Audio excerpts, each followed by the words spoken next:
Assalamualaikum warahmatullahi wabarakatuh. Bertemu lagi dengan saya Nova Bagaskoro dalam acara Ngeteh ngebahas tentang hukum. Bagaimana kabar kalian? Teriring doa dari Solo, semoga semuanya selalu sehat dan bahagia. Amin. Kali ini kita akan membahas permasalahan tanah yang berawal dari AJB, namun atas dasar hutang pihutang.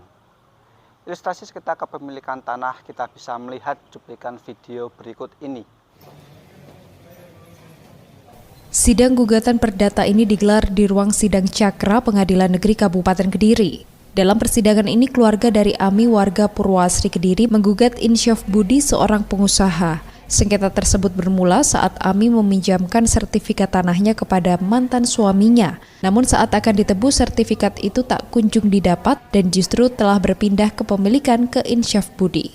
Selanjutnya kepada Bapak Joko kami persilakan untuk membahasnya. Baik Mas Bagas dan Sobat Ngeteh, alhamdulillah kita bersua lagi untuk mengkaji permasalahan hukum. Setelah lusa kita ada giat di Polres Sleman, Provinsi Yogyakarta, dan keesokan harinya mampir di Negeri Kayangan, Kabupaten Magelang, Provinsi Jawa Tengah. Memang mengkaji permasalahan akta jual beli yang didasarkan adanya hubungan hukum hutang piutang semacam menjadi keharusan. Mengapa? Karena permasalahan tersebut kadang terjadi di sekitar kita atau bahkan terjadi di saudara kita dan akibatnya yang sangat fatal, yaitu proses beralihnya kepemilikan tanah. Bahkan akibat dari proses peralihan tanah tersebut ada korban yang meninggal karena selalu berpikiran nilai hutangnya sedikit dibandingkan nilai aset yang sangat tinggi. Menyesal karena sudah tanda tangan AJB atau akta jual beli, yang mana akibatnya beralih nama ke orang lain, yaitu pihak ketiga. Perkara ini biasanya terjadi karena munculnya pihak ketiga dengan menggunakan istilah dana talangan, atau orang tersebut bisa bersikap seolah-olah menjadi pahlawan yang bisa menyelesaikan hutang piutang dengan agunan sertifikat tanah. Untuk tema tersebut akan kita bagi menjadi 3 bagian. Nah, 3 bagian tersebut apa saja, Bapak Joko? Mohon dijelaskan. Agar membantu Sobat Ngeteh untuk lebih memahami akta jual beli, syarat jual beli tanah, dan akibat hukum akta jual beli yang berdasarkan hutang piutang, maka akan kita berikan pengertian terlebih dahulu.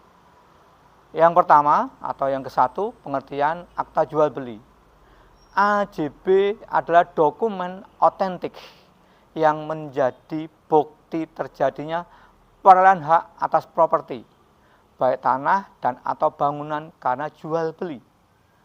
Posisi akta jual beli sebatas dokumen kesepakatan dan selesainya proses peralihan tanah atau rumah karena jual beli yang dibuat di depan pejabat pembuat akta tanah atau yang kita sering sebut dengan PPAT.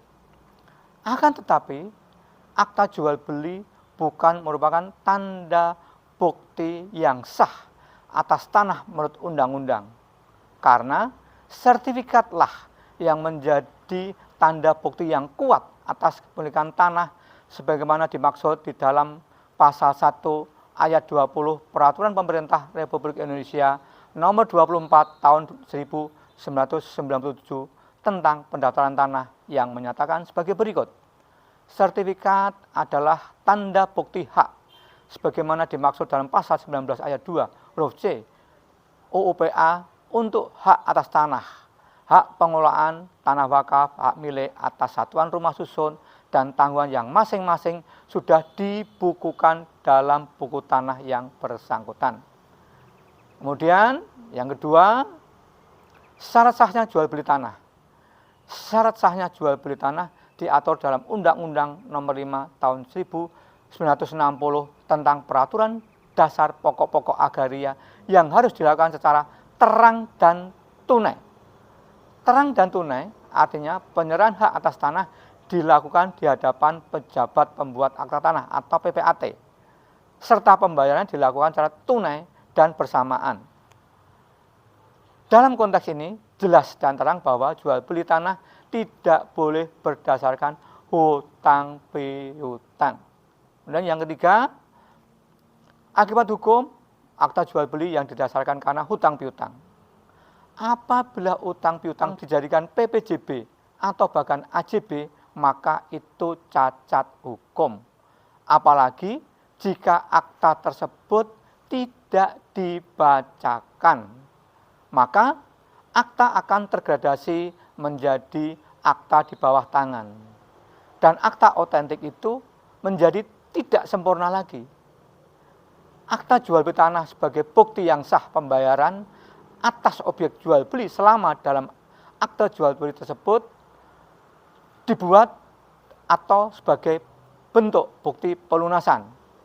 Namun apabila faktanya bukan dalam bentuk pelunasan atau pembayaran tunai, tapi dikarenakan karena hutang piutang, maka syarat jual beli tanah yang terang dan tunai itu tidak terjadi.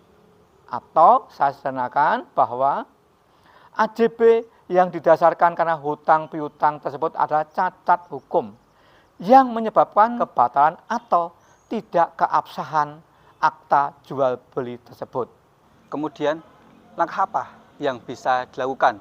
Dalam hal ini, saya bisa menyebut korban yang AJB-nya berdasarkan hutang piutang dan parahnya digunakan untuk membalik nama sertifikat tanah.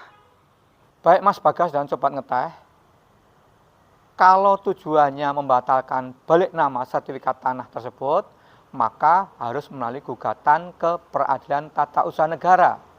Tetapi, bila menginginkan proses balik nama tersebut tidak sah dan meminta ganti rugi, maka gugatan dapat dialamatkan ke Pengadilan Negeri.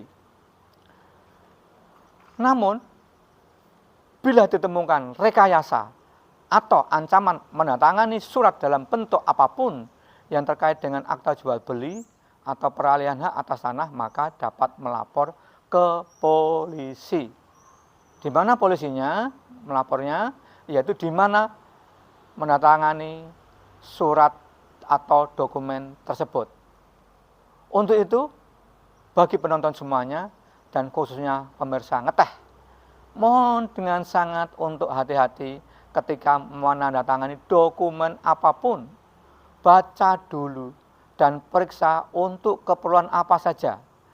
Bila memang dirasakan dipikir merugikan, maka jangan ditandatangani. Demikian juga, jangan mudah menyerahkan dokumen pribadi, misalkan saja KTP, sertifikat tanah, pajak bumi dan bangunan, tanpa ada alasan yang dapat dibenarkan oleh hukum. Selanjutnya, karena sebentar lagi kita akan masuk di bulan Ramadan, maka keluarga besar Adiba Jos ucapkan selamat berpuasa 1445 Hijriah. Mohon maaf lahir batin. Demikian tadi penjelasan dari Bapak Joko. Semoga bermanfaat. Terima kasih yang sudah like, comment, share, and subscribe. Sebelum ditutup, akan kami sampaikan kalimat sebagai berikut. Keinginan memiliki adalah fitrah manusia. Keinginan yang menghalalkan segala cara, mengabaikan hak orang lain, hanya akan menimbulkan luka orang lain dan azab di hari kiamat. Solo, 10 Maret 2024, Nova Bagaskoro. Wassalamualaikum warahmatullahi wabarakatuh.